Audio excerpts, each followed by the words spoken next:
Namaskar, gente. Boa noite. Boa noite. Ahm, Estamos iniciando essa série de conversa sobre o Proud com o intuito de fundamentar mais, né, esse conteúdo nosso para podermos fazer uma interação mais efetiva junto com a sociedade brasileira, e esperando também junto com o mundo, né? Bom, o nosso tempo é muito pequeno, é noite já, então vamos diretamente no assunto. O Proud foi concebido pelo Baba, né? A organização por si começou em 1959, e nessa época o Baba diz, e vocês estão vendo, temos aqui um monte de pessoas que já têm algum background, né, desse Proud. O Baba diz, quando era mais novo, que ele veio no planeta Terra para enchê-la de devoção. Então, a primeira meta de Baba, ele realmente é ajudar as pessoas a se iluminarem, né, conquistar seus patamares psíquica, espiritual, dentro de uma base material que permite esses empreendimentos. Mas aí ele dizem que, ao observar, ele viu que, na verdade, a humanidade estava faltando muita coisa. Como nós vemos hoje, vários tipos de carências no campo econômico, no campo do social, no campo da política, e, pior ainda, na questão da existência. A sobrevivência mesmo do ser humano ficou também colocado em xeque-mate. Aí o Baba colocou até uma colocação muito forte, né? Onde ele diz assim, que apesar de Shiva ter vindo nesse planeta, né, que Krishna esteve aqui nesse planeta, ainda faltou uma teoria econômica, uma teoria política, social, né, socioeconômica e social, né, cultural até, né, que ajudasse os seres humanos a administrar suas vidas, né? Então, isso foi uma colocação muito forte, né? Porque quando eu falo de Shiva e Krishna, nós sabemos muito bem que ele tem muito carinho para os dois e coloca os dois como grandes transformadores. Mas mesmo eles saíram sem colocar uma visão de transformação. O Prout nasce, então, lá no meio do século XX, né? No meio do século XX, vocês vão se lembrar, era no meio da colonização, com a Segunda Guerra Mundial quase pautou uma parte da vida de Baba. Baba nasce no final da Primeira Guerra Mundial e a miséria social desencadeada pelos dois eventos, né, foi muito grande. Além dos desenvolvimentos no campo da tecnologia que aconteceram depois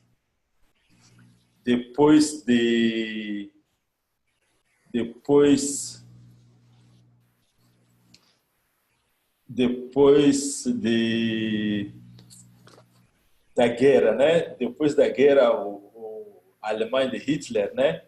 E junto com os Estados Unidos, né, fizeram uma grande avanço no campo da tecnologia que acabou mobilizando o mundo inteiro. Mas mesmo assim, os países que eram colonizados, os países que foram chamados depois em desenvolvimento, ou seja, países que chamado de terceiro mundo, não muita coisa mudaram, porque o sistema social, econômico, político continua o mesmo que era antes, onde tem um centro do capital, que era basicamente as metrópoles coloniais, né? E isso é interessante falando desse aqui agora, né? Porque é algo que vamos considerar que a grande mudança que acontece entre o capitalismo do século XX o capitalismo do século XXI é o fato que o capitalismo do século XX era ainda aparecendo estados controlando outros estados para seu bem-estar. Significa a Bélgica invade o Congo para tirar minérios e riquezas do Congo para construir a Bélgica. Mas, na verdade, essa construção que acontecia nesses países era só para manter o povo desses países em paz. Hoje, no século XXI, o capitalismo mudou. O jeito de exploração mudou.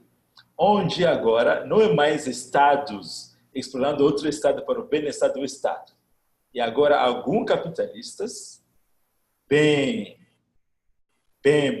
ricos, com um poder de controle muito grande na sociedade, que eles agora se beneficiam do capitalismo, não são mais Estado. Então, hoje nos Estados Unidos, por exemplo, temos 45 milhões de pessoas vivendo na rua, sem acesso a necessidades básicas, né?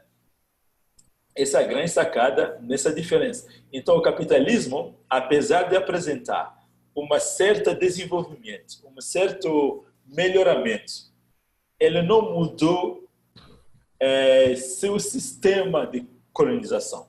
Aí nesse livro, né, do Ravi Batra, né, o professor Ravi Batra que escreve esse livro, As Depressões de 1990, ele demonstra como a concentração de riqueza nas mãos de poucas pessoas traga as depressões econômicas. Então, inflação econômica. E ele discute nesse livro o que ele chama o ciclo, né? O ciclo do dinheiro. Não sei se dá para ver, né?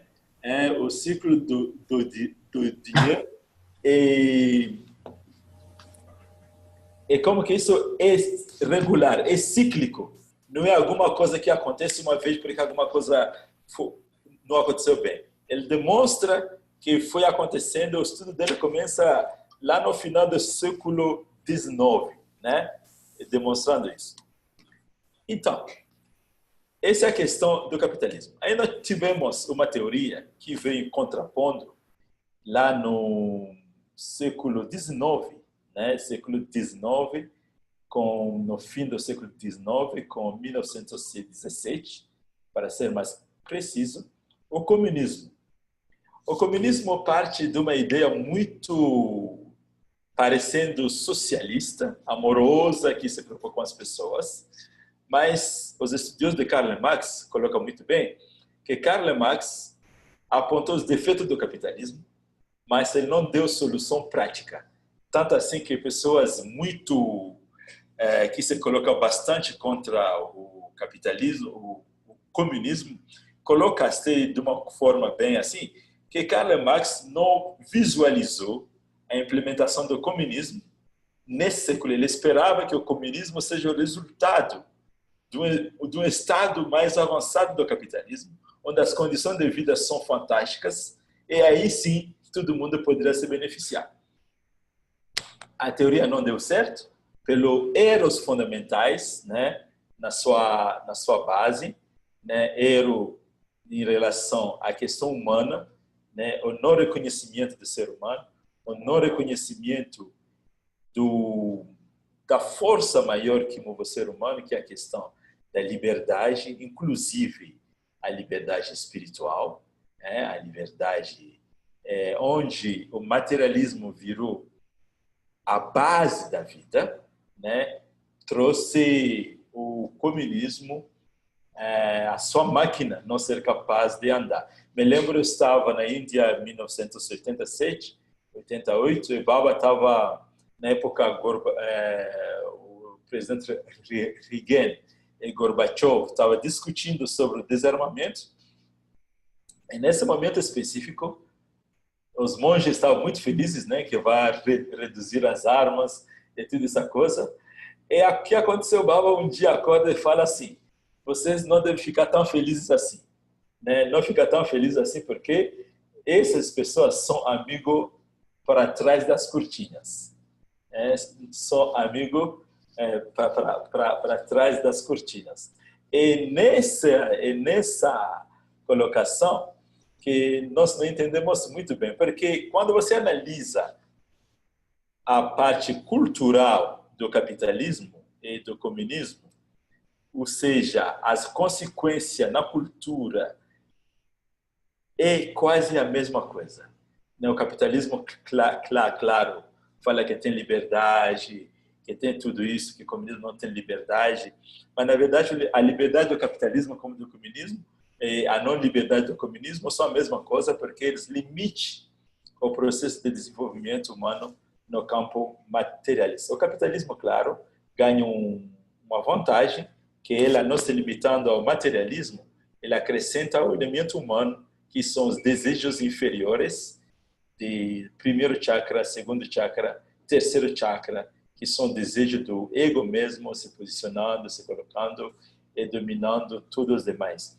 Aí, dessa forma, o capitalismo conseguiu mobilizar o egoísmo individual, né? Conseguiu mobilizar o egoísmo individual, mas não conseguiu criar uma sociedade onde todos os participantes têm acesso a todas as necessidades básicas. E assim, hoje, as crises continuam andando no mundo inteiro dessa forma. Então, portanto, o Prout vem como uma nova visão. Tem pessoas que pensam que o Prout é comunismo, o socialismo, né? O que Prout deveria ser mais progressista. O Baba diz que quando ele nasceu, ele estudou 5.000 anos antes e 5.000 anos depois, né? Vocês devem estar lembrando daquela colocação da irmã dele, que dizia para ele: você fica deitado aí olhando as estrelas, o que você está fazendo? Perdendo tempo. Aí Baba diz: não, eu estou fazendo estudo 5.000 anos, 5.000 anos depois. Aí a irmã ri dele: que coisa você está fazendo estudo dessa coisa? Você nem sabe falar sua língua materna. Aí o Baba pequeno, eu chamo ele de Babazinho, né? Acorda e escreve em 5 línguas: bom dia, e passa para a irmã para ler, ela não consegue ler. Então, esse estudo de Baba é algo muito diferenciado, porque no campo da teoria, né, o Prout não coloca 2 tipos de teoria. O Sarkar não coloca isso. O Baba Sarkar, né, que é o nome de Baba, né? Uma é a teoria que ele chama Saidantic Tattva. Saidantic Tattva, Tattva significa teoria, né? E Saidantic Siddhanta, Siddhanta é o processo de lógica matemática. Então, Saidantic Tattva é uma teoria que nasce a partir de deduções intelectuais, de hipótese, síntese, esse tipo de coisa, né? Sobre esse tipo de teoria, a Baba diz que às vezes pode dar certo, mas muitas vezes não dá certo.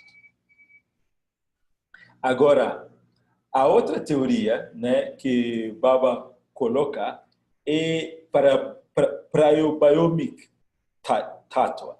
É a teoria que nasce do estudo prático das coisas, da observação, né, dos acontecimentos. E dessa observação se deduz as conclusões. É claro que eu estou falando aqui com um grupo de pessoas mais ou menos em contato com Baba, com a filosofia de Ananda Marga. E, portanto, eu acredito que eu posso utilizar esses 5.000 anos que ele estudava, utilizando suas capacidades psíquicas e espirituais, né? Ele estudou 5.000 anos do planeta antes e 5.000 anos do planeta do futuro, e propôs a teoria do Prout. Junto com a teoria do Prout, ele propôs a teoria do neumanismo. Eu não consigo separar os dois, porque a teoria do Prout, que é a materialização de uma visão para o bem-estar social, econômico e cultural, a parte cultural é defendida pelo neumanismo, né? O neumanismo, que é a visão social de transformação. Então, portanto, como coloquei, Prout é uma nova visão de sociedade. Vai aparecer muitas pessoas querendo discutir que o proutista deveria estar defendendo uma certa visão capitalista ou socialista. Não, o proutista não tem que defender essa questão. Mas, por razão estratégica, os proutistas, num país específico, podem delinear o modo para ele poder influenciar mais a sociedade. Não presta muito, né, se colocar como melhor que tudo isso não presta, né? Dá sim para fazer links tanto com a visão do, do indivíduo se envolver em atividades econômicas, a questão do incentivo individual, como também a questão de garantir necessidades básicas, né, para a sociedade inteira. Porque sem garantir necessidades básicas para a sociedade inteira, também você não tem uma sociedade equilibrada. É interessante, nesse ponto de vista, colocar alguns pontos assim, como essa é uma palestra introdutiva, né, numa palestra que vai discutir a fundo todos os pontos que estou colocando, é só para tentar mesmo convidar vocês a participar nas séries, né, de palestras que vão ser estudos, mas eu gostaria de colocar alguns pontos em relação a essas duas teorias. O comunismo, por exemplo. Comunismo, a negação da visão humana, significa da espiritualidade humana, colocou o comunismo no caminho de choque imediatamente com a filosofia do Proust. Porque a negação da humanidade vai trazer a questão para um proutista, então por que economia? Por que se preocupar com qualquer coisa, se na verdade é para manter todo mundo vivendo como animais, né? Esse foi um ponto muito grande. O segundo ponto grande que Baba, no final lá dos anos, quando o Gorbachev acabou iniciando as suas teorias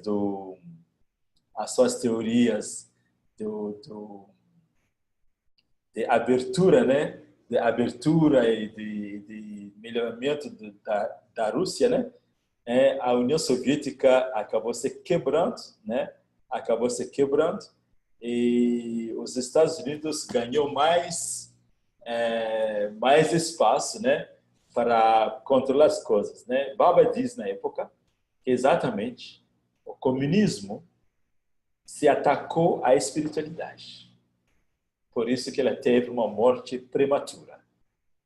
Mas o capitalismo, ele iria ter uma morte natural.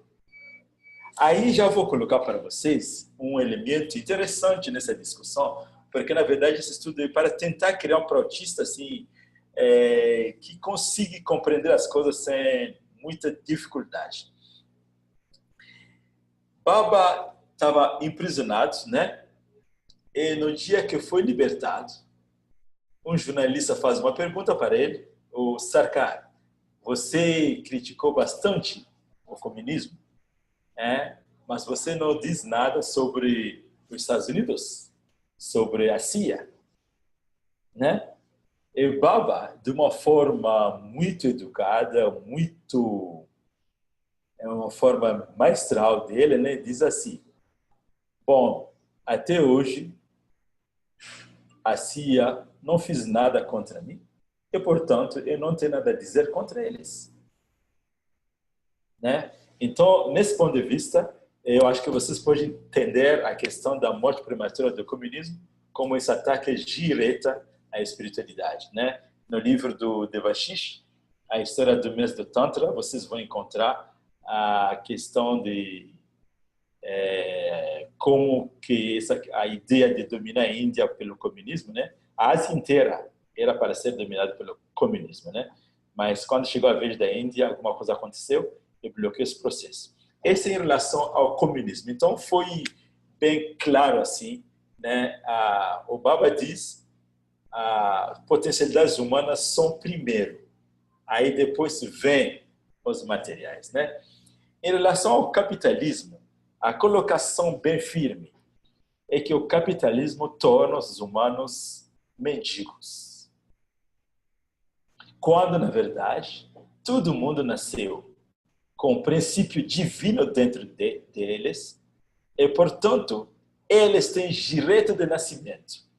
Direito de nascimento. Cada cidadão tem direito de nascimento, né, nos recursos, né, de desfrutar, né, dos recursos desse planeta de uma forma equitável. Portanto, nessa visão dele, a sociedade deveria ter uma distribuição não vamos dizer equitável, porque o Baba não usa essa palavra, vamos usar a palavra racional, uma distribuição racional das amenidades para garantir que todos tenham uma base material que lhe permite de conquistar seu desenvolvimento psíquico e espiritual. Esse dinamismo, o capitalismo também não dá. Por quê? Vocês não vão esquecer. Como coloquei já, a conclusão cultural do capitalismo é exatamente a destruição dos valores humanos, a criação de antivalores, antivalores que acaba trazendo corrupção, imoralidade que começa a ser celebrados e valores que a sociedade basicamente em todos os aspectos, né, fica assim completamente destruído.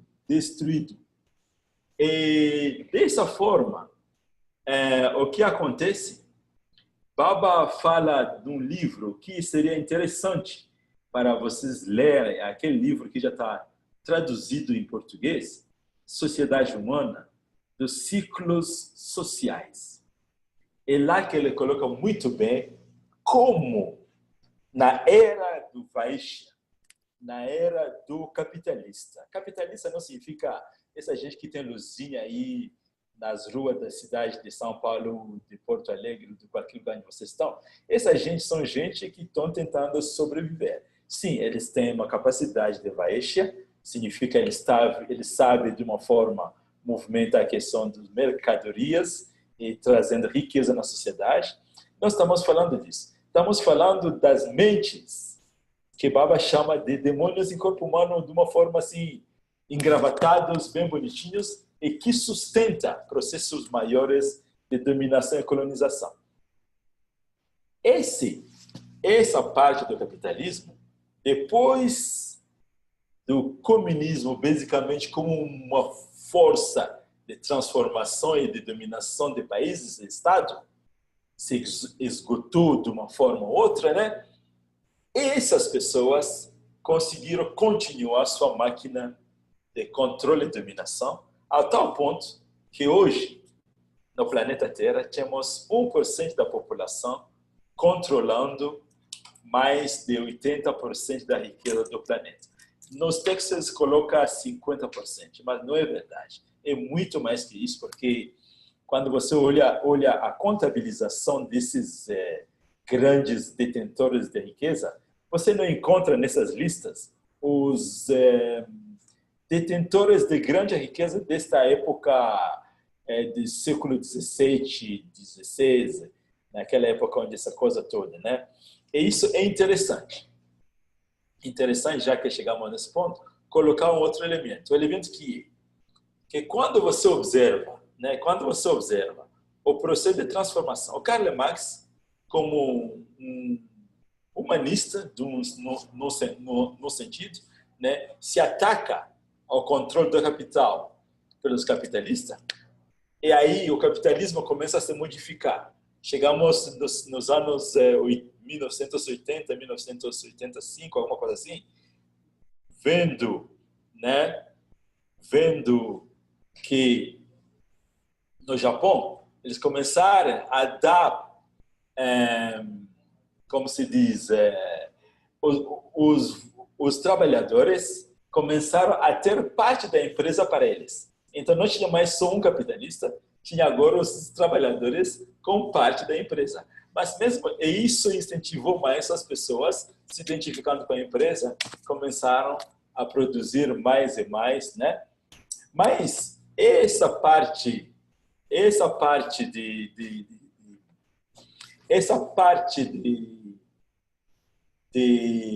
da participação dessas empresas, né, não resolveu a questão que Karl Marx colocou desde o princípio. A questão que era que os detentores de capital continuam pautando as coisas até hoje. Houve transformação. O Smith veio. O Smith propôs a circulação de mercadoria. Aí falamos, acaba dessa forma a questão feudal. Mas Acabou. Só que quem continua tendo a concentração de riqueza passou para quem? Para as mesmas cabeças. Aí depois de Smith, vem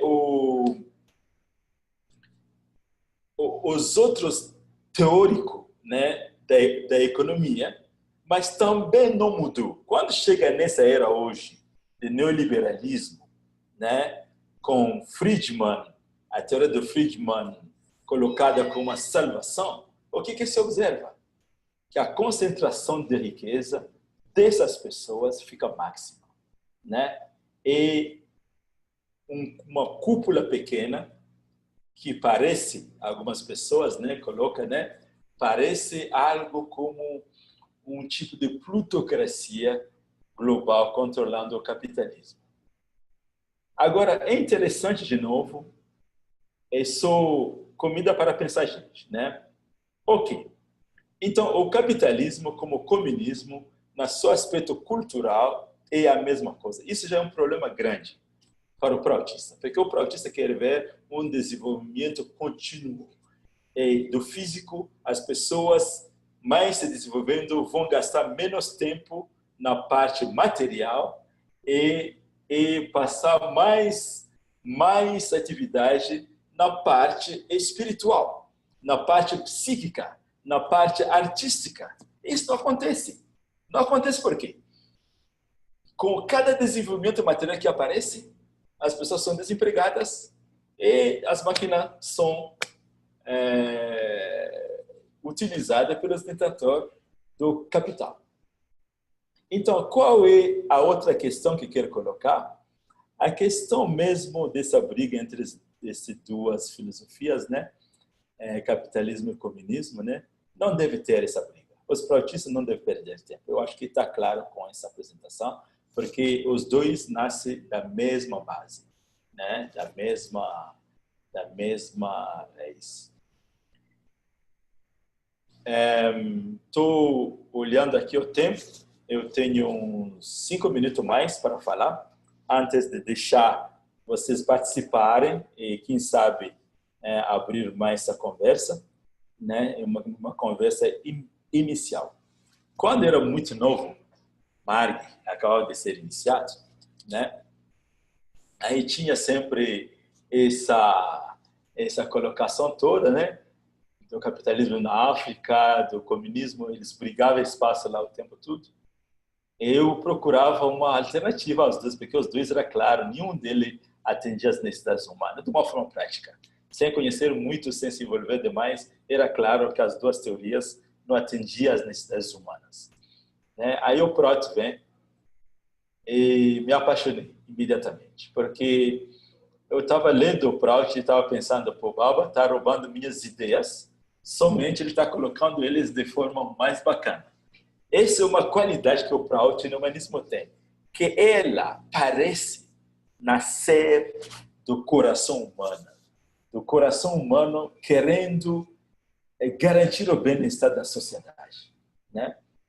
E o Prout, como ela visa um desenvolvimento integral da sociedade, então vai olhar nas questões econômicas, nas questões sociais, nas questões culturais, e no campo da cultura vai colocar a questão da espiritualidade, que é a nata da cultura, né? Cada vez que uma sociedade está centrada numa espiritualidade não dogmática, uma espiritualidade universalista, libertadora, geralmente a fábrica dessa sociedade fica firme. E artística, basicamente o Prout tem que olhar tudo o conjunto da vida humana. E quando eu li aquilo ali, me apaixonei. A primeira coisa que foi colocado: esse universo é nossa casa, Deus é nosso Pai, né? E o planeta Terra, a Prakriti é a nossa mãe, né? E os recursos que tem nesse mundo, mundano e supramundano, são para que esses seres humanos que vivem aqui podem crescer e se desenvolver de forma harmônica, né? De forma que garante, né, seu progresso cada vez mais elevado no campo espiritual. Então, essa coisa me encantou muito, entendeu? Me encantou muito. Porque aí entra as questões que o Prout não é só uma teoria econômica. Não podemos fazer o erro que o capitalismo fez. O capitalismo acabou colocando como se fosse todos os problemas da humanidade são problemas econômicos. Eles fizeram um pulo ainda mais, onde colocaram que os problemas da humanidade são devido a problemas financeiros. Isso é devido à estrutura que eles construíram, onde o sistema financeiro é a coluna vertebral do sistema. Esse sistema financeiro, sem ele, nada vai funcionar. E, portanto, é o centro. O prático coloca bem simplesmente assim. Economia, gente, é a arte de administrar casa, lar, famílias, pai, mãe, filho, né, família que vive juntos, né, garantindo sua sobrevivência. E para isso, não tem como a família vai ficar satisfeita quando dois irmãos estão se alimentando e um não está se alimentando. Muito menos quando um está se alimentando e dois, três não estão se alimentando. Tem que garantir vida para todos. Essa economia parte da família, ele vai no bairro, então cada cidadão do bairro tem que ter acesso a necessidades básicas. Quando sai do bairro, vá para a prefeitura, também todo mundo. Quando sai da prefeitura, vá para o estado, no caso do Brasil, também todo mundo, incluso, vai ter que ser garantido necessidade básica. Quando sai do estado, vá para a federação, também todo mundo tem que ser garantido necessidade básica. A questão agora vem, como que essa garantia acontece? O Prout tem muitas propostas, né?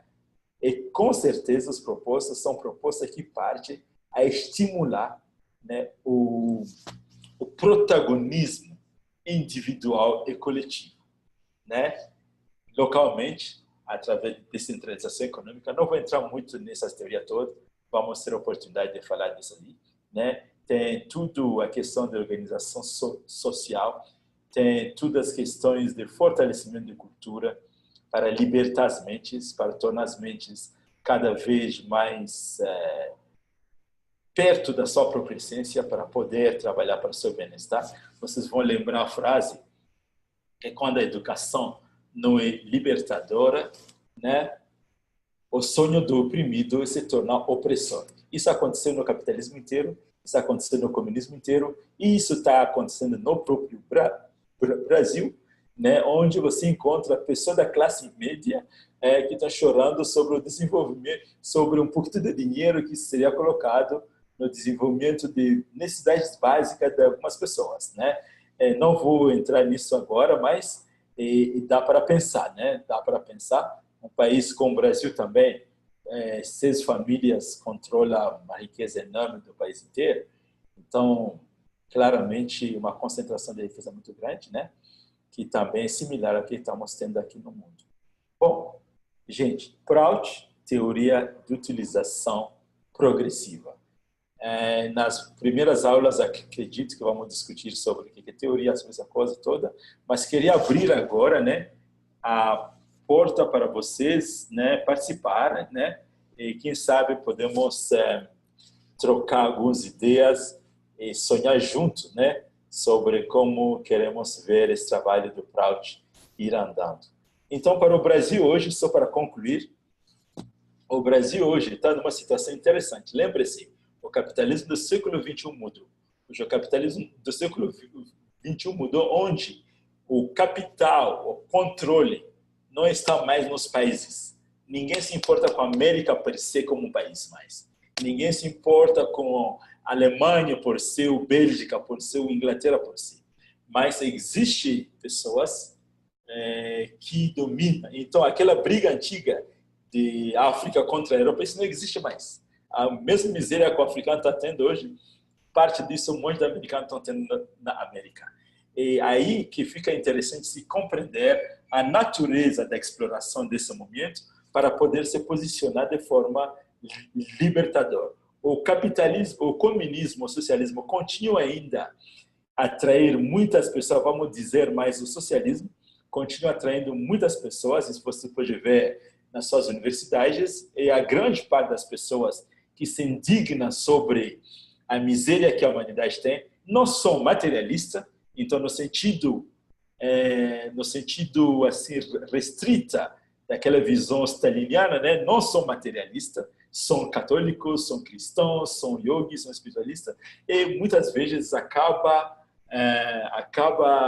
adotando a visão socialista, mas nós temos que entender que isso é por fato da nossa parte de divulgar o Proud para realmente contrapor, né, e atender às necessidades que ele tem e melhorando a situação. Tanto também com o capitalismo. O capitalismo, com certeza, muita gente que apoia o capitalismo também acha que o capitalismo vai resolver as coisas, as pessoas acham que o neoliberalismo vai resolver as coisas, as privatizações vão resolver as coisas, são sonhos, né? O sonho, como se diz, a esperança é a última a morrer, mas é interessante que essa esperança seja baseado em fatos, em conhecimento histórico e prático da coisa, né?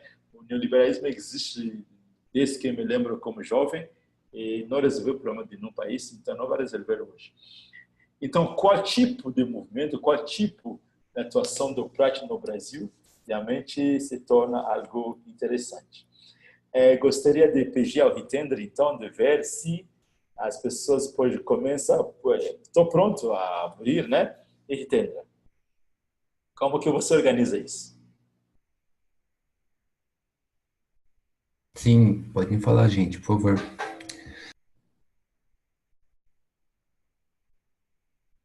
E Hitendra, não sei se estou vendo que todos os microfones são bloqueados, né? Quem sabe alguém quer falar, mas não conseguimos ouvir ele.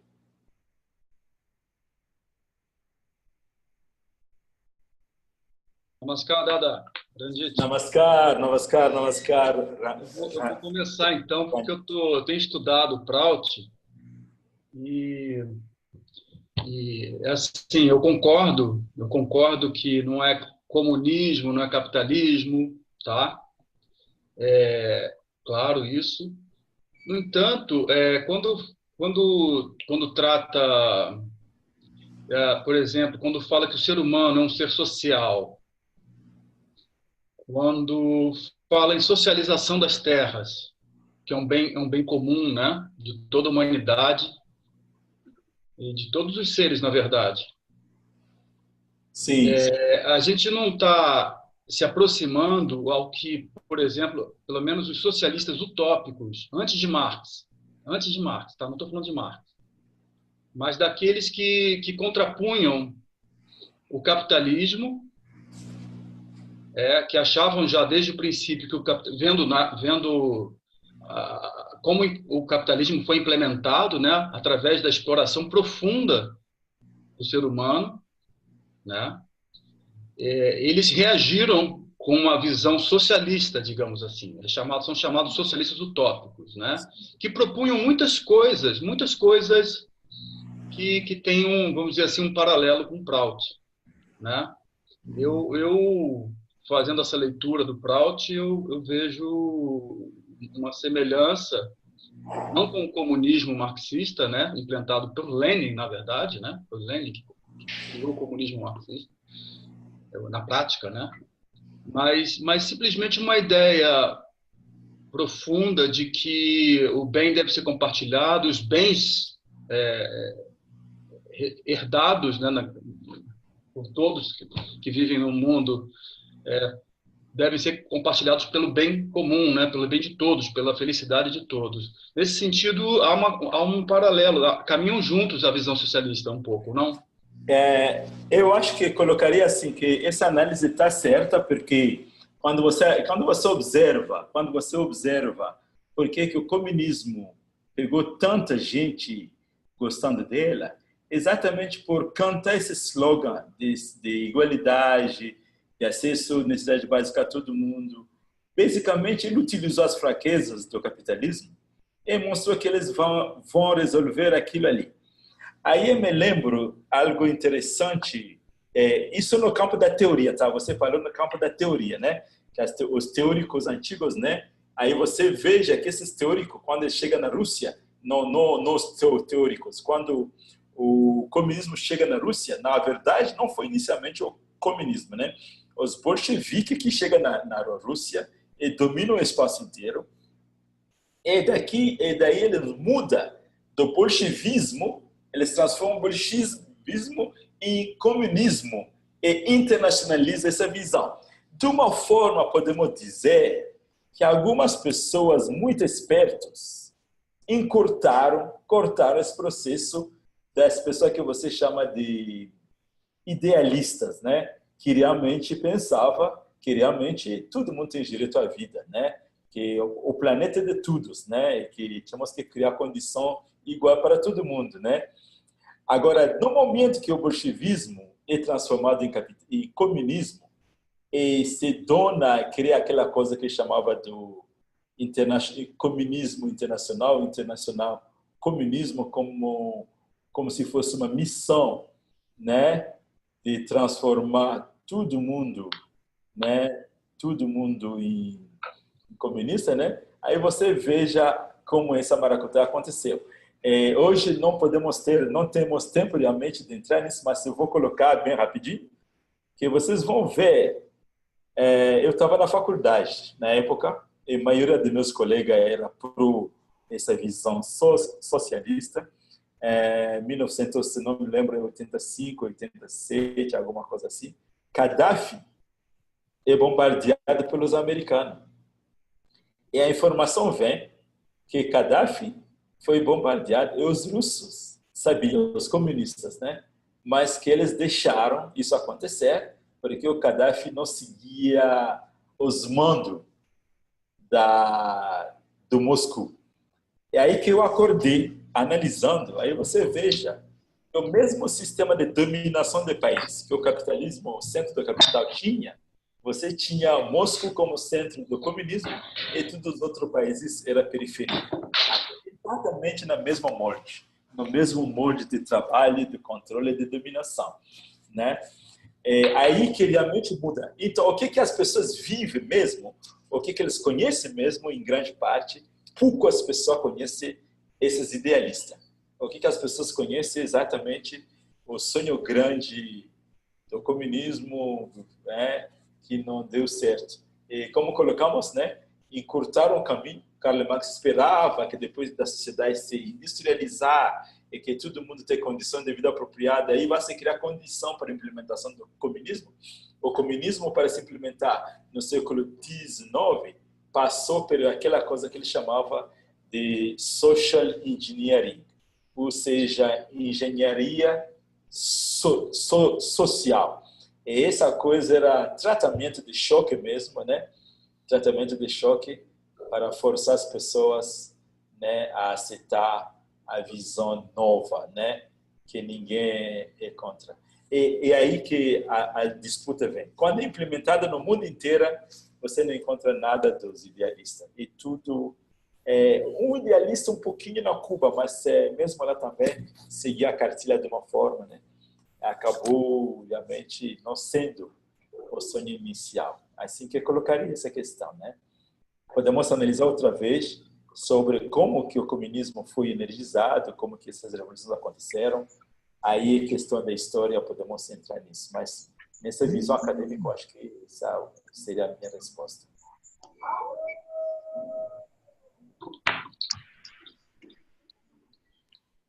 Grato, Dada. Sim, muito grato, querido.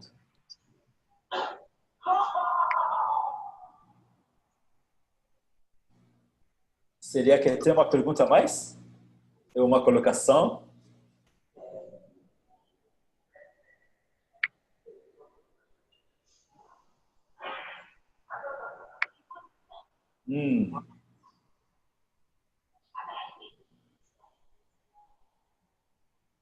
Então, gente, me parece que não tem colocação.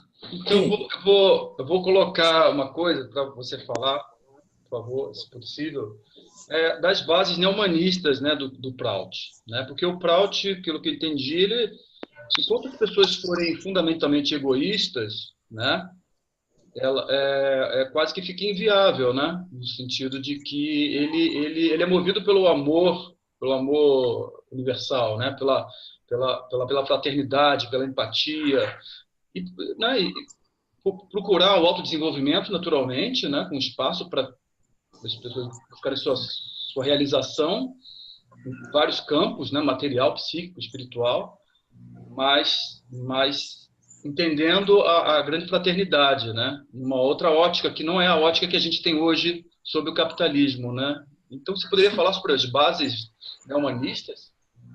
Sim, eu acho que você está colocando a questão que eu considero muito importante, né? Quando você fala do Proud, e o que eu faço pessoalmente, né?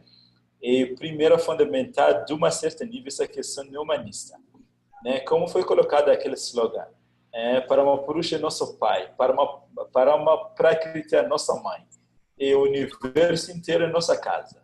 Então, nessa visão, se fundamenta já a visão colocada naquele mantra que alguns yogis utilizam, né, chamado Sangachatvam, né? Sangachar, sang, caminharmos juntos.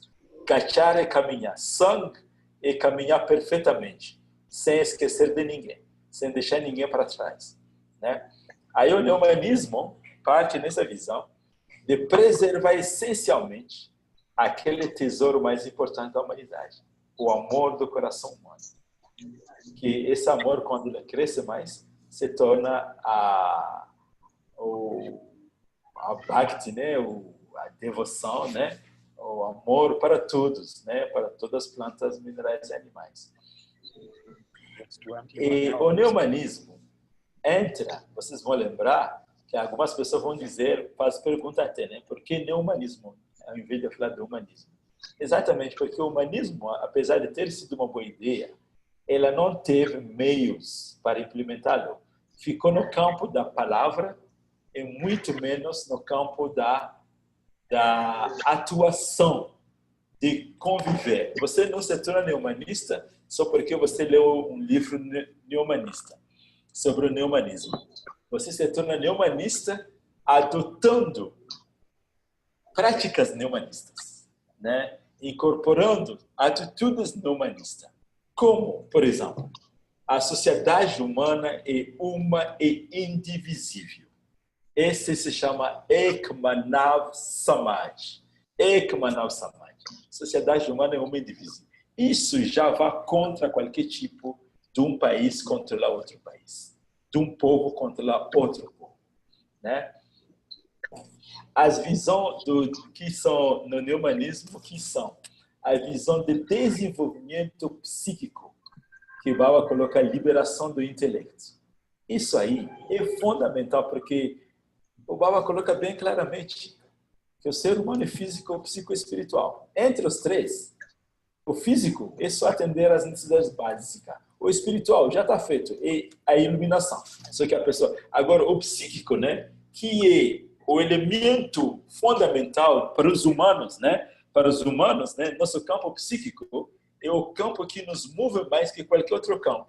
A partir do nosso pensar, de nossas visualizações, nossos sonhos que agimos. E, portanto, esse intelecto tem que estar livre de todo tipo de dogma, de todo tipo de dominação, né? Esse é outro elemento do neomanismo, onde a Baba faz uma discussão muito ampla mesmo, sobre como que a exploração acontece, como lutar contra elas, como que isso acontece. Esse Baba faz de uma forma assim fantástica. Agora, a questão da prática mesmo do neomanismo, aí o Baba coloca um tripé. Espiritualidade como uma prática, espiritualidade como essência, e espiritualidade como uma missão. Significa, primeiro, eu, jovem, quero mudar o mundo. Eu acho que estou pronto para mudar o mundo. Só que, internamente, não estou. Um jovem ainda, sem muito conhecimento, sem crescimento espiritual. Então, o que Baba te pede?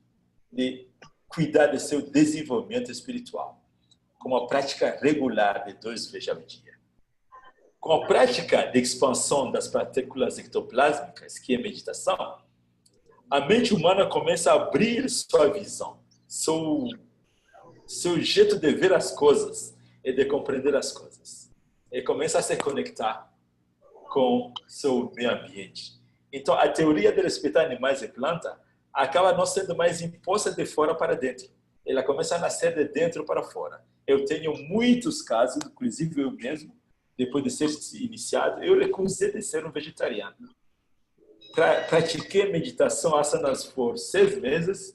Um belo dia não consegui nem comer, nem ovo, nem peixe, nem nada. 6 meses de prática espiritual.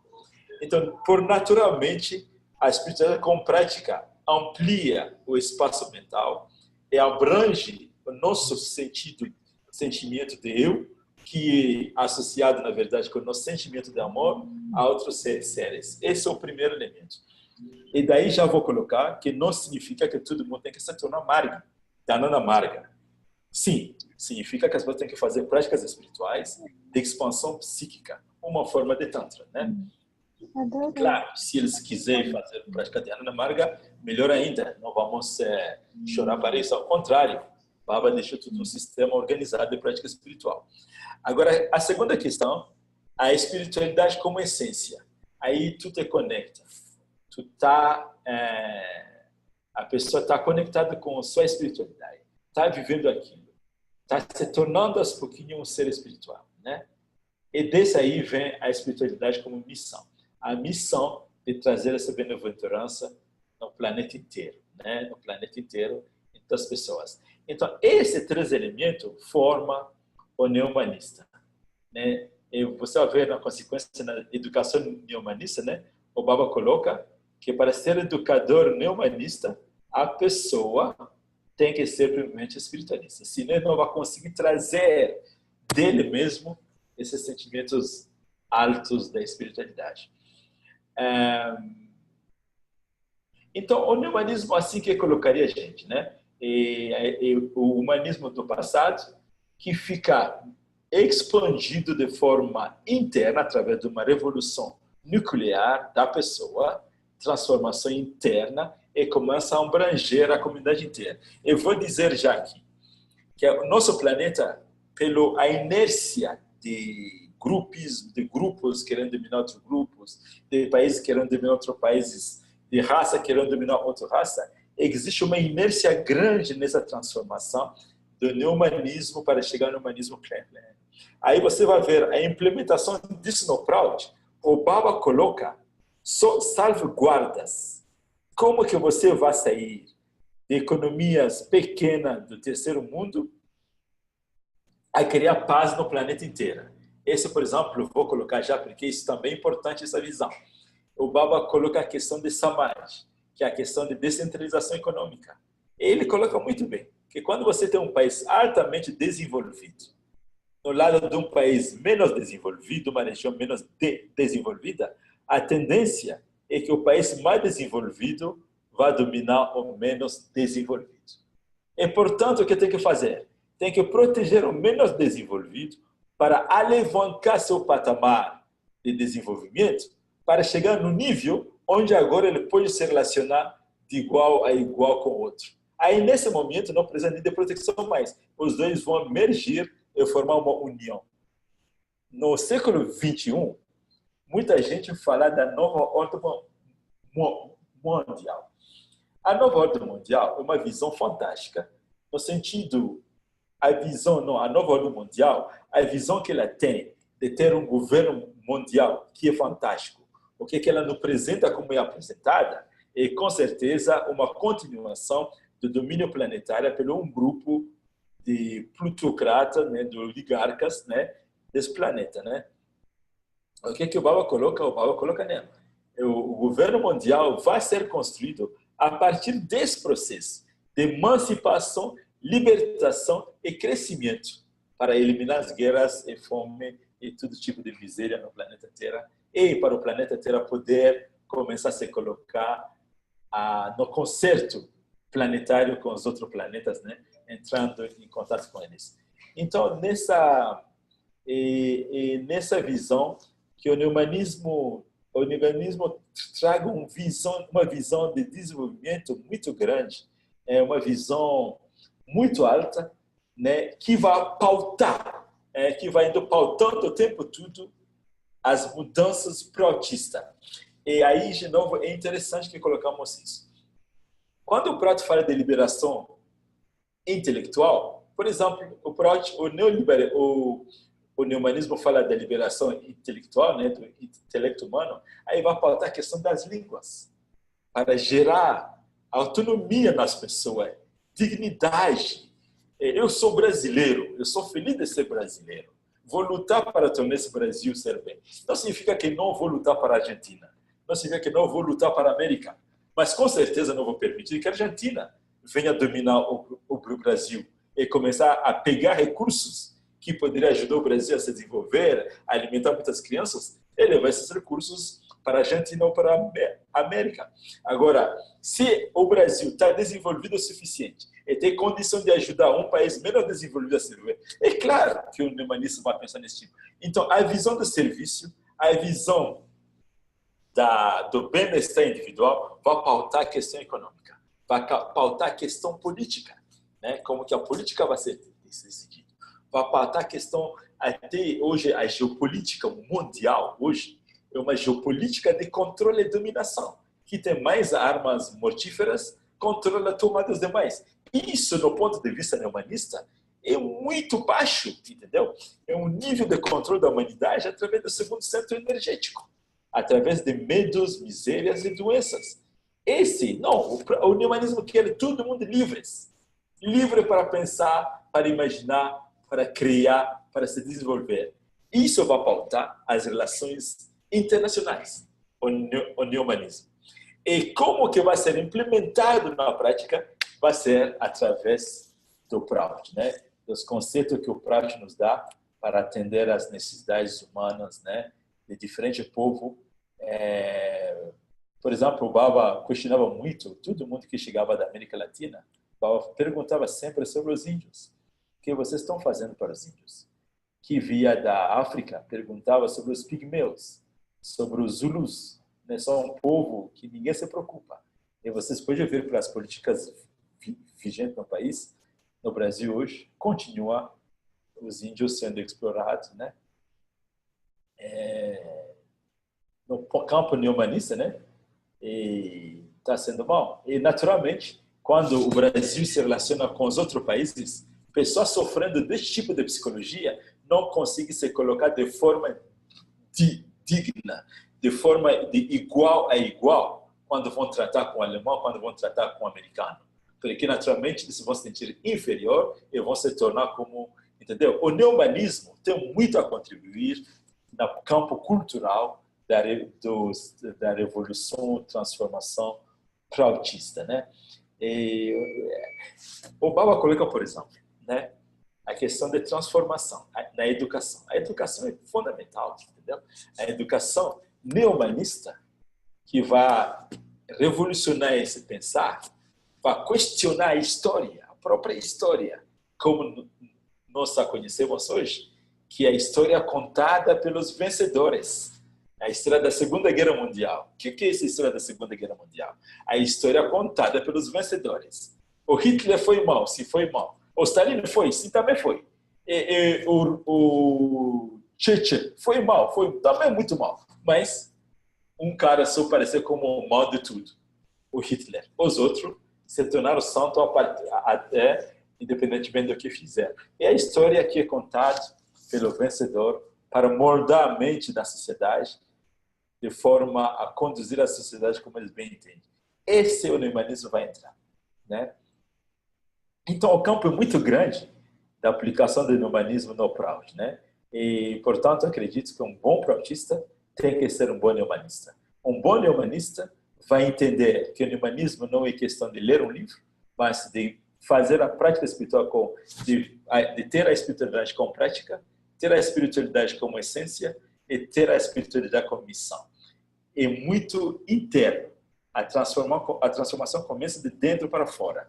E aí, numa linguagem bem simples assim, e que quando o Baba coloca que aquelas pessoas que não se treinaram apropriadamente para se transformar a si mesmo, é melhor que elas não ocupem posição de liderança na sociedade, porque vão fazer mal para eles mesmos e vão fazer muito mais mal ainda para a sua comunidade, que vai acarretar karmas maiores. E no Brasil, vamos dizer bem simplesmente, para você dar alguma coisa para alguém, você vai ter que ter ela. Então, não tem como implementar o humanismo se você não tem o humanismo dentro.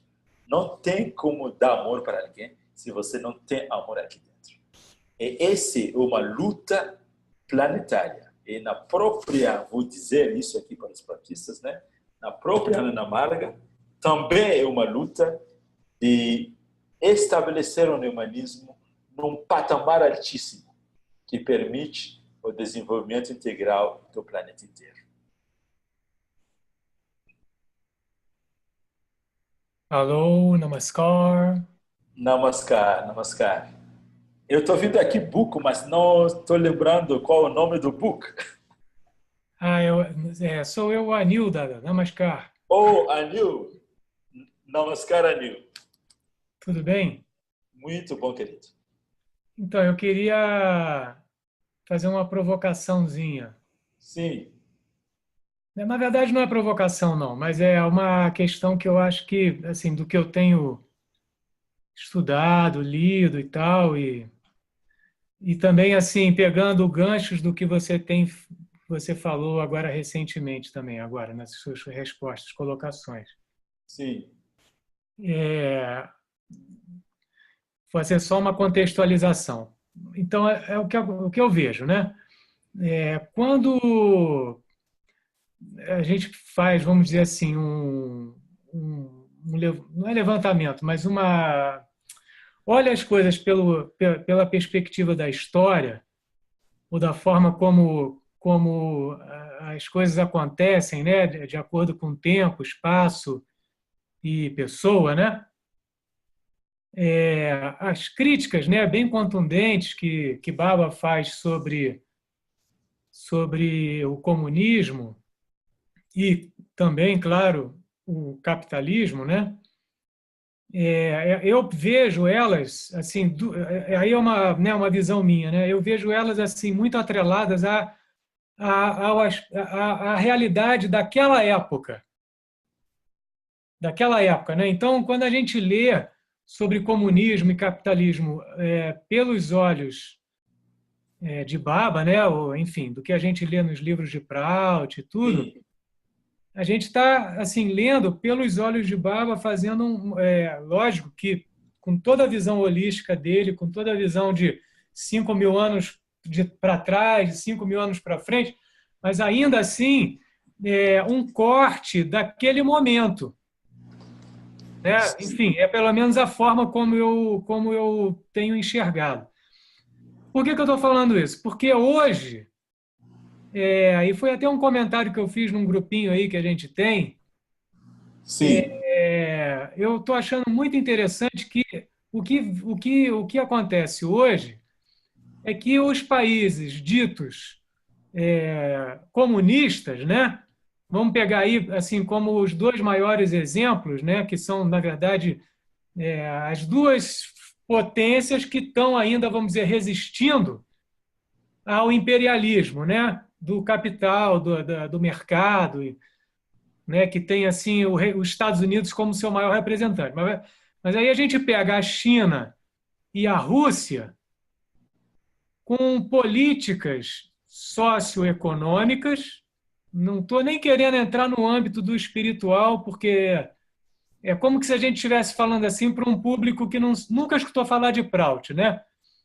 Que eu acho que é uma estratégia boa para a gente chegar no público. Mas, enfim, a minha pergunta a gente pegar a Rússia e a China, que são dois países, né, assim, historicamente de background comunista, mas que, nas suas políticas atuais, são as que mais se aproximam do que a gente pode imaginar como um ideário proutista, pelo menos no que diz respeito à criação de condições mínimas, né, de condições materiais mínimas de sobrevivência, né, que atendam aos cinco, como é que se diz? Necessidades As básicas. 5 necessidades básicas, né? Então, é muito doido, porque, né, doido assim no bom sentido, que às vezes a gente se atrela muito aos conceitos ou às palavras, mas não consegue, às vezes, ter uma visão mais aberta, não é a palavra, mas, enfim, fazer uma análise mais subjetiva das coisas, como o mundo se apresenta, né? Então, na verdade, o que a gente entenderia como opressão comunista há 50 anos, na verdade, hoje é visto como capitalismo. E o que era visto como o que a gente entenderia como comunismo há 50 anos é o que está mais próximo de Prout hoje. Então, será que não é dessas sociedades que há 50 anos enfim, enquadradas dentro dessa visão comunista, que vai vir aí um alento para nós prautistas, né, ou exemplos para nós prautistas, ou até um exemplo mais próximo ainda, né, aqui no Brasil, né, que nós vivemos aí num passado bem próximo a nossa emancipação, coisa que a gente nunca, a gente teve o gostinho da nossa dignidade assim deixando ela aflorar um pouquinho. E aí vem o capitalismo e, porra, ele nos dá essa pancada na cabeça. Assim, o que a gente viveu durante esses 13 anos foi o que mais poderia se aproximar de Proust, pelo menos aqui na nossa realidade. Sim, sim. Então, assim, é uma provocação, não é nem uma pergunta, mas assim, o que você pensa disso? Porque às vezes a gente se encaixota muito, aí entra nesse discurso do espiritual, entendeu? E o que é espiritual, se não criar um ambiente propício para que as pessoas possam parar de pensar no prato de comida seguinte, né? Porque o capitalismo está fazendo isso, né? Sim. Ele não está nos transformando só em mendigos, ele está nos transformando em animais. Sim. Como o Baba disse, né? Porque a gente está tendo que sempre agora ficar só pensando no prato de comida seguinte. Sim. Então, enfim, por favor, desenvolva aí. Sim, cara, você realmente fez uma provocação bem grande, né? Porque em muitos elementos, né? Vou tentar fazer uma cortada pequena, né? Eu acho que esse é um tópico que vamos ter que discutir, se presencialmente ainda melhor ainda. A primeira coisa que eu vou colocar é a visão filosófica que o Baba nos apresenta. Sim, muitas pessoas, analisando o Prout, realmente acabam dizendo que o Baba está fazendo um recorte dos anos daquela época e que não se aplica mais à realidade de hoje. Essas pessoas, realmente, uma leitura assim rápida, essa é a questão, às vezes não rápida, mas analisando realmente, as pessoas vejam como se fosse o Baba estava reagindo na situação da sua época. Agora é interessante que alguns elementos bem rápidos que o Baba coloca. Qual é o papel de um poeta na sociedade, né? O papel de um poeta na sociedade é de poder apontar a sociedade onde vai. Então, com um dedo ela aponta e com a outra mão, ela mantém um contato com a sociedade dentro da qual ele vive, para que a sociedade possa se mover de onde ela está para onde o ideal. Esse ideal, uma vez alcançado, já não vai ter um outro ideal. Aí que o Baba coloca de uma forma fantástica. Eu acho que vou sugerir, né? Eu fui uma vez lá em Copenhague participar na conferência do Prout lá e passamos a conferência inteira discutindo dos 5 princípios fundamentais do Prout. Que nesses 5 princípios fundamentais do Prout podemos realmente discutir todos esses elementos de uma forma fantástica. E no quinto, né, você deve estar sabendo ele bem, né, onde o Baba coloca que o método de utilização deveria variar de acordo com as mudanças em tempo, lugar e pessoa. E ainda ele continua. E a utilização deveria ser de natureza progressiva.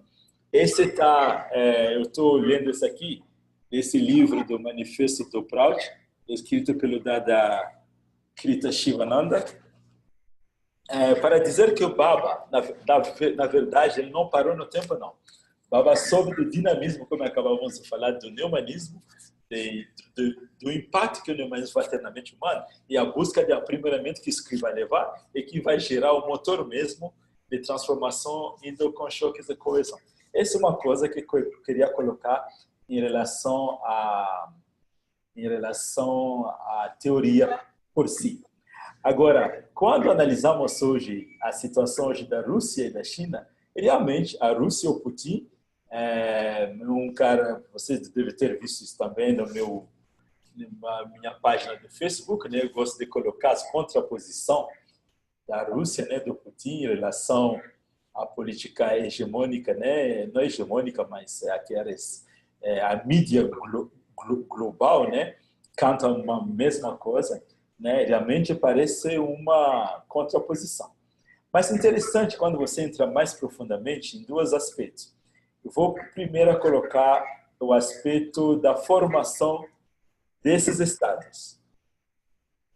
Tanto a Rússia como a China, o comunismo na Ásia, que foi a Rússia, o comunismo na USSR, né, União Soviética Antiga, na Mongólia, na China, no Vietnã e depois no Bangladesh e Laos, né, basicamente países antigamente budistas e da igreja, a igreja ortodoxa, né, ortodoxa, né, da Rússia, né, esses países que foi imposto o materialismo, sobrava só a única coisa que sobrava seria o catolicismo do capitalismo, dos países capitalistas. Isso dava, num ponto de vista da geopolítica, da estratégia geopolítica, quando essa grande parte do mundo, a Ásia, aí você vai contar a Rússia também fazendo parte da Ásia, a União Soviética fazendo parte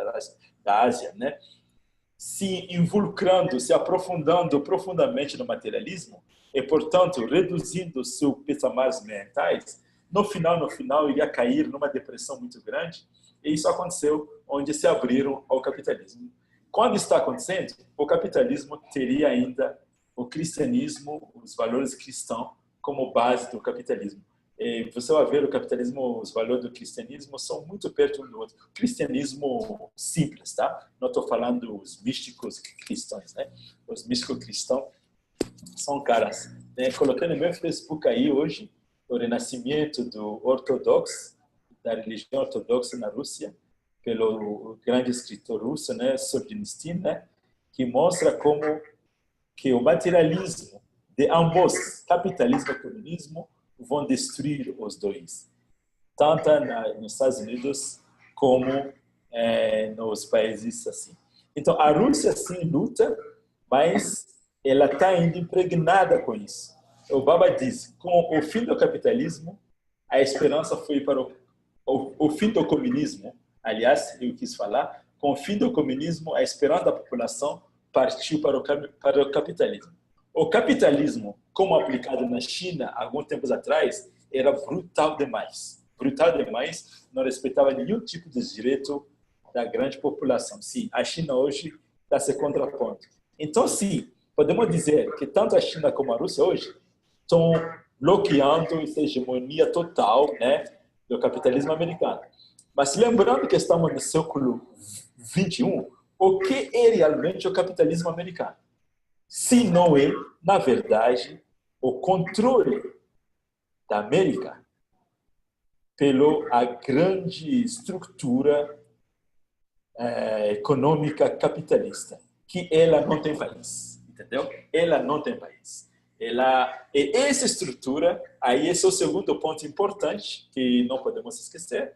No nascimento do comunismo, essa estrutura financiou as revoluções bolchevistas, financiou o Lenin, financiou o Trotsky, né, e financiou o próprio desenvolvimento da União Soviética, né, para criar uma antítese ao capitalismo. E aí, quando você veja essa questão da antítese, chegamos no nível agora onde podemos falar a tese era o capitalismo, a antítese foi o comunismo, e o que seria a síntese? E essa é a questão que hoje grande parte da inteligência global e teórico não consegue pegar, exatamente porque eles não fazem o que você colocou bem, voltar à história, entender a história. Essa síntese, quando a União Soviética caiu, numas grandes discussões dessas grandes associações dos Bilderberg e CFR, né, com o Foreign Relation americano, que são, na verdade, think tanks, né, casas de pensar da política global. Não podemos falar do Bilderberg e CFR, né, sem falar do Chatham House, né, da Casa das Relações Exteriores da Inglaterra. Essas organizações, as três organizações, pautam o destino da humanidade por muito tempo.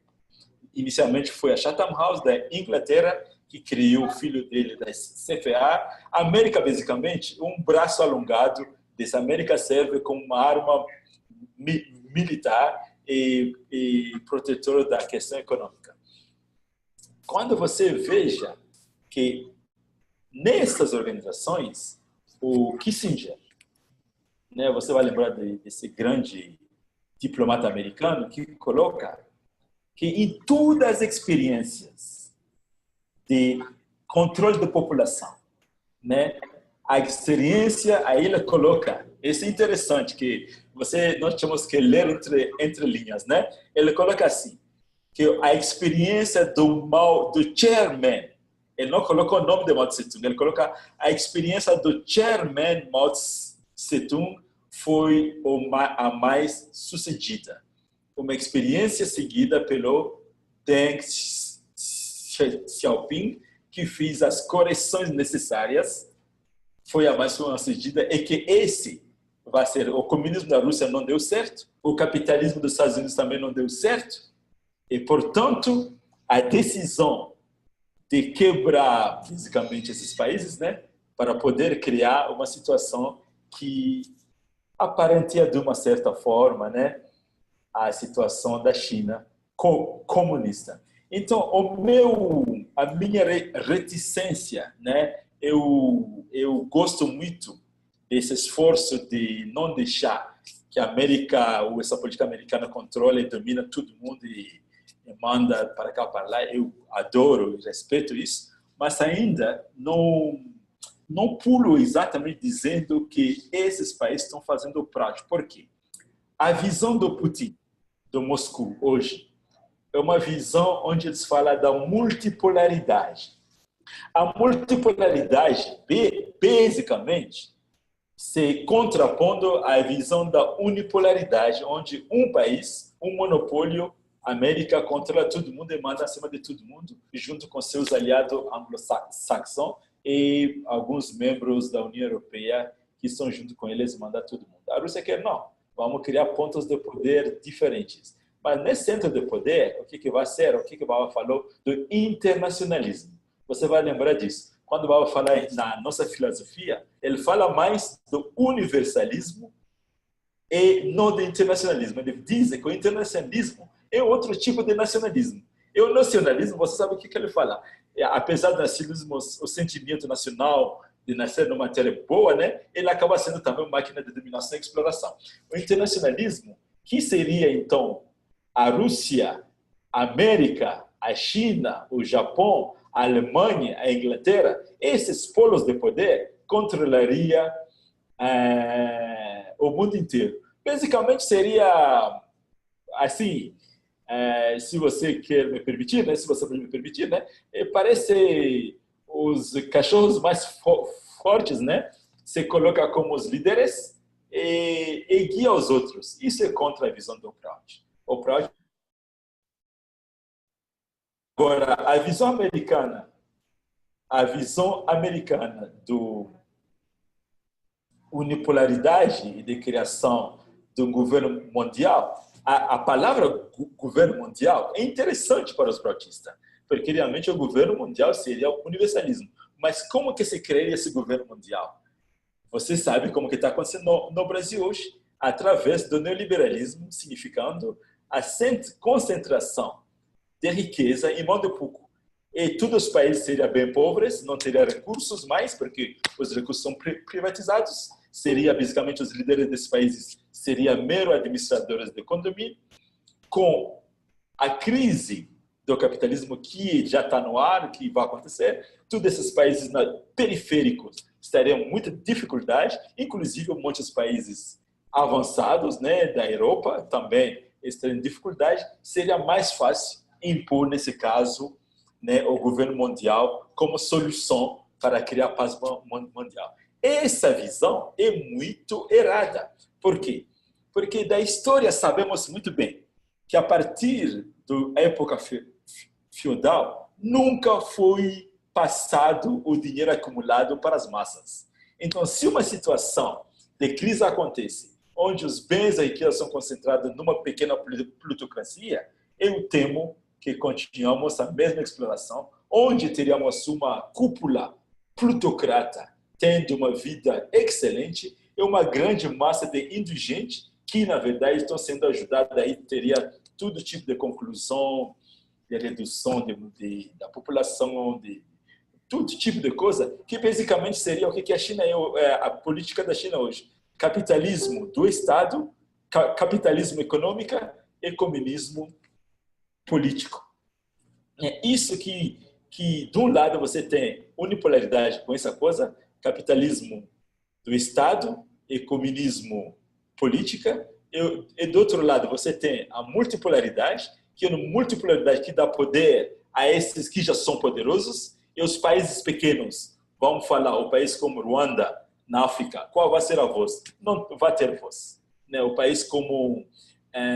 então, aí que eu me lembro, né, quando o comunismo acabou, ele disse que vocês vão ter que trabalhar muito para preencher o vácuo deixado pelo comunismo, para que uma outra ideologia não nasce e continue a exploração ainda para a frente da humanidade.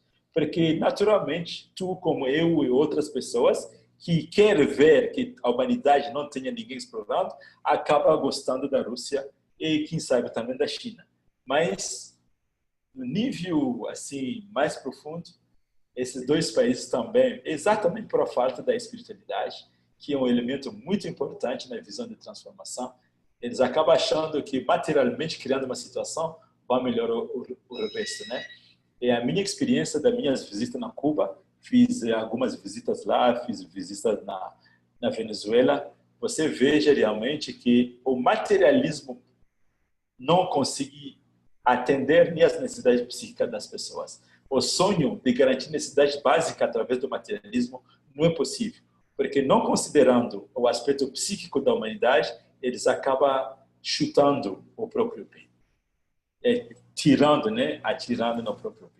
Basicamente, assim que podemos abrir mais essa discussão, né? Assim que eu me colocaria nessa colocação de nosso amigo Aníbal.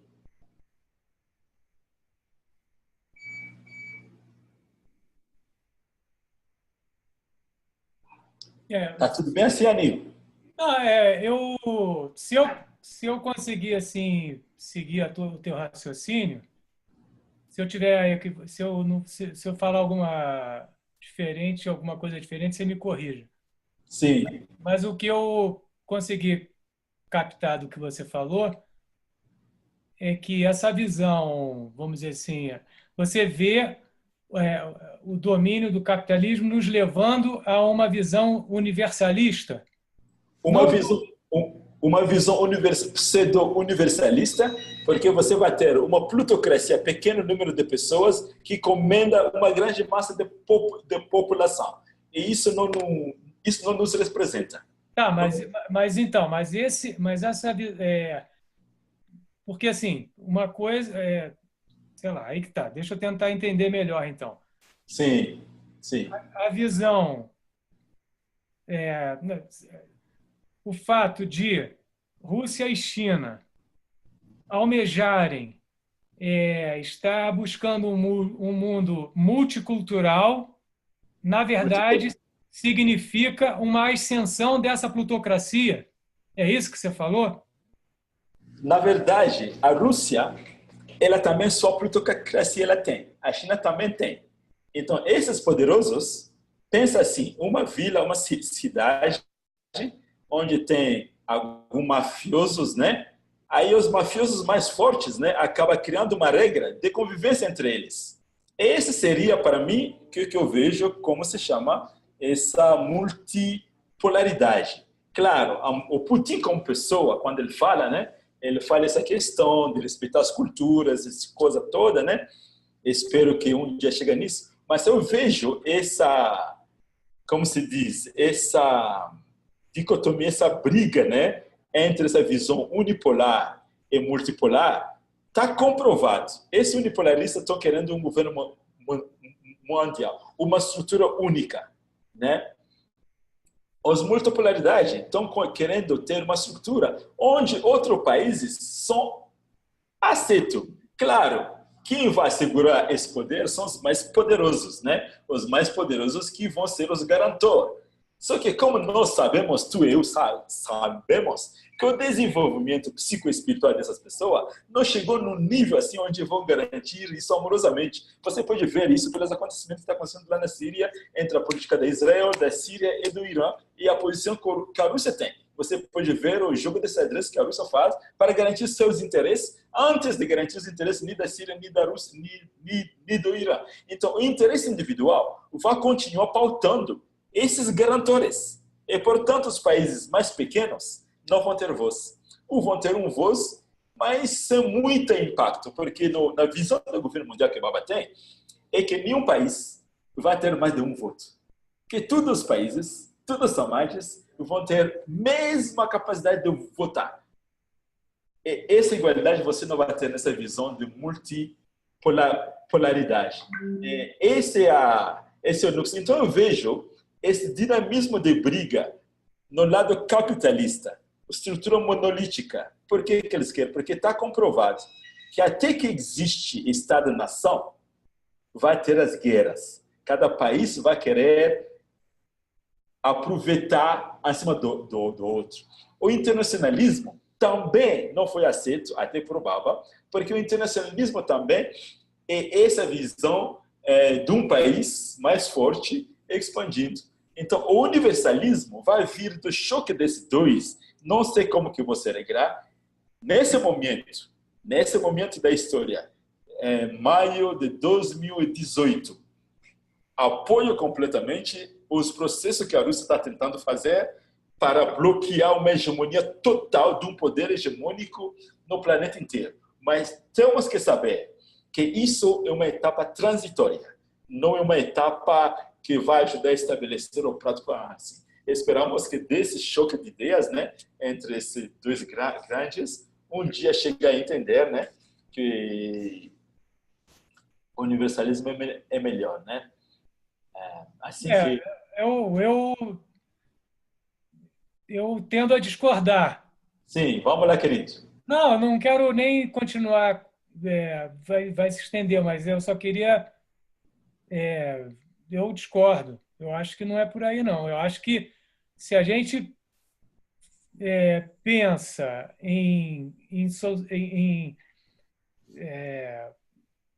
sei lá, eu pego pela questão histórica. Vamos pegar o exemplo da Rússia, por exemplo. A Rússia, sim. ela se defende do imperialismo desde Napoleão. Desde Napoleão que a Rússia é visada. As guerras napoleônicas tentaram destruir a Rússia. Sim. Depois, na Primeira Guerra também, depois a Alemanha. Inclusive, foi a Rússia que ganhou a segunda, foi a União Soviética, a Rússia, né, melhor dizendo, que destruiu Hitler, né? Isso não é um legado americano, como a história foi escrita, né? Então, está bem colocado. Então, há vários fatores da história que demonstram que, na verdade, o vilão é, de fato, o imperialismo anglo-saxão. Agora, enfim, a história é mais complexa, a realidade é complexa. É muito interessante. A gente não pode fechar os olhos ao que a China faz com o Tibete, enfim, e assim por diante. Não é querer dizer que tem um bonzinho e um mauzinho. As coisas são muito mais complexas do que simplesmente querer classificar as pessoas em certo e errado. Sim. Mas, enfim, eu não estou querendo me estender muito, mas eu só queria concluir agora a minha tréplica, melhor dizendo, com uma vez eu estava numa palestra, eu fui assistir ao Leonardo Boff, numa palestra, faz bastante tempo já, aqui, sei lá, faz uns 15 anos isso. Sim, E ele falando que nos estudos dele, né, e nos contatos que ele tinha, talvez até mesmo com Chomsky, porque ele falou que essa informação que eu vou passar agora, que ele me falou, que ele falou na palestra na época, ele falou que vinha do MIT, né, do Massachusetts Institute of Technology, que é onde o Noam Chomsky dá aula lá e tal. sim, E ele falando que assim os americanos eles jogam assim dezenas de milhares de variáveis, de dados naqueles supercomputadores, né? E que a previsão de 2 décadas, 3 décadas para frente era de que o embate final seria entre Estados Unidos e China, porque a China seria o único país capaz de fazer frente ao poderio bélico americano. exatamente. E, Você está entrando no assunto. Vamos lá, querido. então, e que assim a China havia feito uma opção consciente dessa inferioridade bélica, né? Havia feito a opção de travar as batalhas no campo do mercado, da economia. E é o que está acontecendo de fato hoje, né? A China está ganhando, por exemplo, a China está colonizando a África, a China está comprando um monte de coisa aqui também, né? Tá na guerra comercial e os Estados Unidos está falando, ó, não se metam com a China, porque senão a gente tasca a bomba em vocês. Enfim, Sim, então é sim, só sim, eu não consigo ver isso aí, sinceramente, eu não consigo ver como é que a gente vai chegar numa sociedade universal sem essa valorização da multiculturalidade, seja ela... E que eu acho que esse mundo, até o Brasil mesmo, né? O Brasil, se não tivesse acontecido o golpe, enfim, se a gente tivesse no curso natural das coisas, o Brasil já talvez estaria aí como 4ª potência do mundo, né? 5ª, 4ª potência do mundo, fazendo esse bloco aí do BRICS, por exemplo, né? O BRICS foi destruído. Por quê? Porque os Estados Unidos quer ser a única voz, e aí isso se aplica à cultura também, né? Você vai num cinema, você só escuta inglês, né? O que a gente sabe da cultura africana, por exemplo? Uma coisa que estava acontecendo com a entrada do Brasil na África, né? Você talvez melhor do que eu possa dizer isso, porque você conhece tanto o continente muito mais do que a gente aqui. Então, sim. esse multiculturalismo, eu vejo isso como uma forma de se chegar nesse universalismo, né? A diversidade, a unidade na diversidade. Então, eu discordaria, assim, em princípio, eu discordaria dessa tua visão aí, Dá. Sim. Assim, com certeza a questão da multiculturalismo, né, o culturalidade, né, é algo importante, e o Putin falando isso, está falando algo que queremos ouvir, é realmente fantástico, né? Mas só para colocar porque realmente é uma discussão muito ampla, graças a Deus, temos muitos estudantes dessa coisa aqui entre nós, né? Nós tínhamos o Ranjan lá do Rio de Janeiro, que estudou bastante, iniciamos esse estudo alguns anos atrás, temos o Randit e outros, né? Não vou ficar citando o nome de todo mundo aqui, mas fizemos um estudo muito grande nessa visão da geopolítica, né? E, francamente, a pergunta que você vai ver, já que os americanos, essa é uma pergunta só para deixar no ar, tá? Já que eles têm os supercomputadores, dentro do qual jogaram os dados e descobriram que a China vai ser o inimigo maior deles, por que os mesmos americanos, no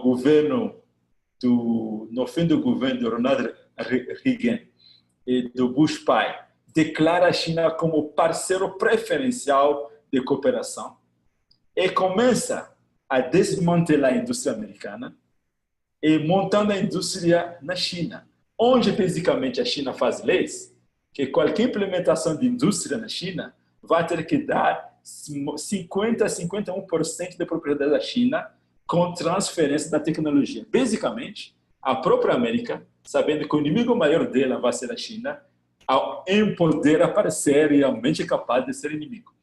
Vou te lembrar outro fato histórico, que é que Khrushchev, da União Soviética, foi o cara que pensava em derrotar a América no campo econômico. Só que ele não conseguiu, onde os chineses conseguiram. Esse é o segundo ponto. O terceiro ponto. A América financiando a China não é uma decisão do governo americano, do povo americano.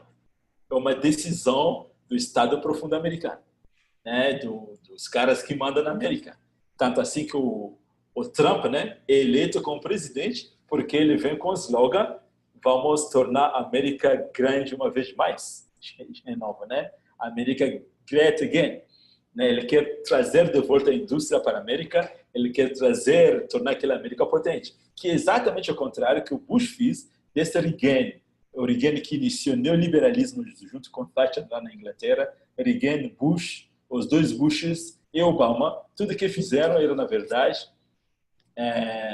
outshoring, que, como se diz, jogando as coisas lá fora, né? Por que isso aconteceu? Então, você vai ver que essa estrutura que você chamou anglo-saxão, ela não é americana só. É uma estrutura do que nós chamamos do capitalismo global, né? Da plutocracia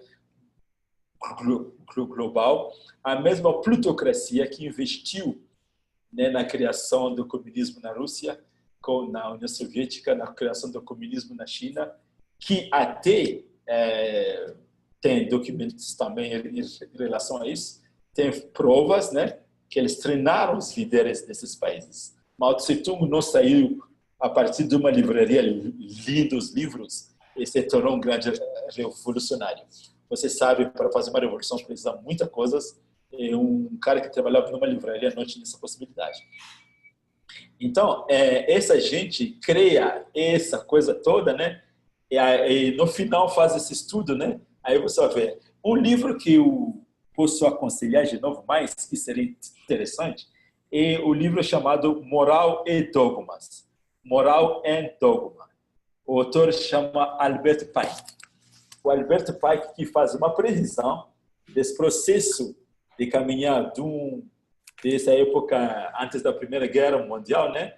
Ele coloca que vai acontecer em 3 etapas, 3 guerras mundiais. Primeira Guerra Mundial, Segunda Guerra Mundial e a Terceira Guerra Mundial, depois da qual a miséria vai ser tão grande, que sim, aí poderão estabelecer esse governo mundial, o povo vai clamar para esse governo mundial. Aí, com essa visão, você entende facilmente essa atuação da América em relação à China. Então, são coisas interessantes que nos ajudam a entender realmente qual é o poder real.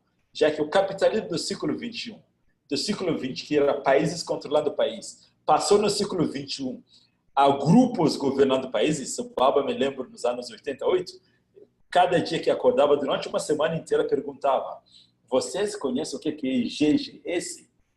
Grupo Govern States. Estados governados pelos grupos. E cada santo dia perguntava e nós falamos não, ele falava essa parte e ia embora. Como um visionário, ele deixou isso aí no ar, que hoje está ficando cada vez mais entendido, até no Brasil, esse grupo que está no Brasil. O Brasil, esse grupo que está no Brasil, um presidente não eleito que acabou com tudo, como que ele chegou no poder, tudo isso. Não vou querer entrar em discussão específica do Brasil aqui, porque eu descobri que até entre os Marg tem uma divisão muito grande de compreensão do que está acontecendo aqui. E aí a pessoa começa a brigar um com o outro, um chamado coxinha, outro chamado de mortadela, outro. E infelizmente, mas é claramente um realinhamento do Brasil com a América. E isso é feito pelas mesmas forças de colonização e de dominação brasileira dos últimos 500 anos. E que vamos falar, né? E significa basicamente um realinhamento do mundo, né? Que está acontecendo, né? Essas são as coisas que podemos discutir com mais tempo, né? É interessante.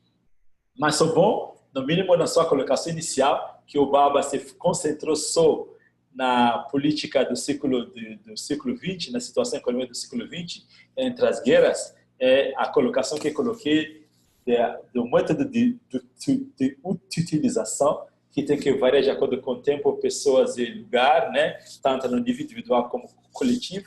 Eu acho que já nos impôs essa necessidade. Adorei muito que você colocou esses pontos tudo, porque são pontos que nós temos que discutir, porque temos que entender a raiz dos mecanismos acontecendo nesse planeta, para podermos dar resposta certa. É claro, é uma discussão que pode ser considerada um pouquinho demais para as pessoas que não estudaram ainda o Prout por si, mas não tem como discutir o Prout fora do contexto, né, da vida atual, porque cada dia vamos ser chamados a nos posicionar. Esse posicionamento tem que ter uma compreensão ampla, né, da geopolítica, da situação do país. Você falou do Brasil, por exemplo.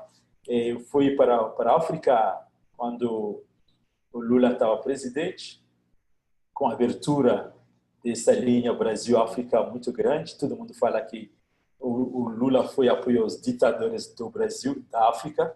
E realmente uma visão muito pequena de ver, porque esses ditadores, né, como sempre no mundo inteiro, existia bem antes do Lula e era usado para outro tipo de coisa. Não vamos entrar nesse mérito. Mas candidato à presidência de país africano, chamado vamos aplicar o método brasileiro aqui no nosso país. E todo mundo queria aplicar o método brasileiro nos países africanos. O Brasil e a África tem um pulso, um coração pulsando entre os dois, né? E naturalmente o povo africano, não só o povo africano, até a Índia, quando você vai na Ásia, e todos os países asiáticos são muito fãs desse grande país, que é o Brasil, e realmente todos eles ficam muito tristes vendo o Brasil entrando nesse caminho de desvalorização, de perca de prestígio. O Brasil era como uma forma de esperança para todos esses países, né? E, portanto, realmente, temos que estudar bem essas questões que você colocou e discutir amplamente. Tenho certeza que outros participantes dessas palestras que vamos ter vão ter oportunidade de colocar suas opiniões e vamos nos enriquecer. E adorei uma vez mais a sua colocação. Por uma coisa, não devemos tudo concordar com a mesma coisa. Quando todo mundo está concordando com a mesma coisa, é símbolo de falta de pensamento, de criatividade, de ideias. Melhor discordar e discutir até chegar a um ponto assim de consenso e vamos sim trabalhando nos pontos de consenso, né? E isso é baseado na visão que o Paulo colocou da liberação do intelecto. É claro, a ideia não é nunca de ninguém, né? Ideias são resultado de estudo, de livro, daquilo e dali. É questão de colocar junto o que cada um tem e com certeza conseguiremos criar uma visão coletiva, né, do nosso movimento prautista e uma visão coletiva de onde que vamos ir, né? Bom, gente, eu acho que extrapolamos bastante nesse primeiro encontro. Não sei se o Lokesh quer falar alguma coisa, né? Oi, Dada. Oi, pessoal, tudo bom? Namaskar. Namaskar. Eu queria agradecer aí a nossa primeira aula, então, nosso palestrante da noite, né? Do dia, da noite, Dada Guirananda. Paulistano de Sampa por hoje, né? Amanhã pode ser um baiano, né? Mas hoje eu sou paulistano. É o nosso pequeno escritório aqui em São Paulo. E a gente está programando, então, a nossa próxima aula para sempre as aulas às segundas-feiras da segunda semana do mês, para a gente ter para a gente ganhar um ritmo. Então, a próxima aula é no próximo mês, na segunda semana, né? Em junho, a gente tem na segunda semana, na segunda-feira da segunda semana, a próxima aula. E a nossa aula de hoje foi gravada, ela está sendo gravada até agora, né? E assim que for encerrada, se encerra a gravação. E a gente vai depois disponibilizar o link da aula para que muito mais gente tenha acesso a essas informações. E a gente vai devagarzinho construir uma série de aulas, de vídeos, para que as pessoas possam acessar e ganhar o conhecimento sobre Prout à medida que elas forem entrando. Então, a pessoa não precisa assistir a primeira aula para assistir a segunda. Ela pode vir participar da segunda, se achar interessante, pode voltar lá assistir a primeira, vai estar gravado, vai estar online, então vai ficar tudo disponível, tá bom, gente? Que mais? Outras perguntas podem ser encaminhadas para a gente no Prout, no contato @prout.info, pronto.io, na verdade, e a gente vai, seria interessante até receber sugestões de pautas para as próximas aulas. A gente tem uma previsão de aulas até julho, e essas aulas já estão sendo pensadas para atingir o máximo possível do que a gente pode falar de Prout, para preparar todo mundo para o nosso encontro presencial, que vai ser lá em Juiz de Fora, né, na fazenda, na unidade mestre Nanda Kirtana, 2 dias após o retiro de inverno, que a gente tem sempre na terceira semana, no terceiro final de semana do mês de julho. Então, a gente vai passar mais informações em breve. Espero que mais gente se conecte às nossas aulas. Acho que o Dada Gyanananda, ele vai continuar com a gente, mesmo que a próxima aula, por exemplo, ele não esteja palestrando, ele vai se esforçar para estar aqui com a gente, para participar da discussão que tem ao final de cada aula. E a gente espera, sim, que todas as aulas tenham um debate bem rico no final, e a gente vai procurar limitar realmente até esse horário aí das 10 horas as conversas, para que a gente também não fique com um vídeo muito extenso e as pessoas depois não consigam assistir, mas que a gente possa diluir as discussões e avançar juntos para divulgar e conhecer cada vez mais essa teoria. Tá legal, gente? Vamos encerrando então. Muito obrigado e boa noite, até a próxima.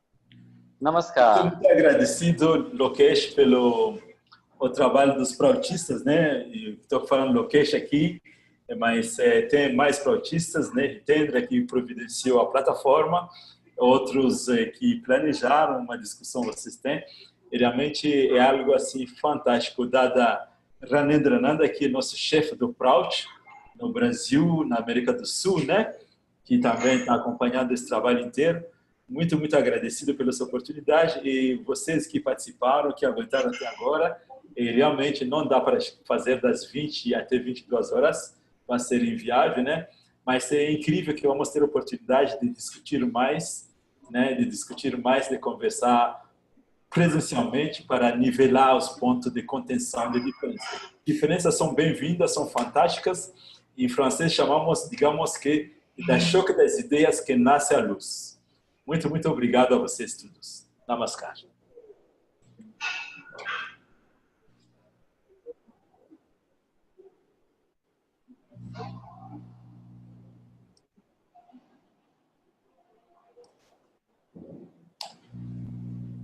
Dada.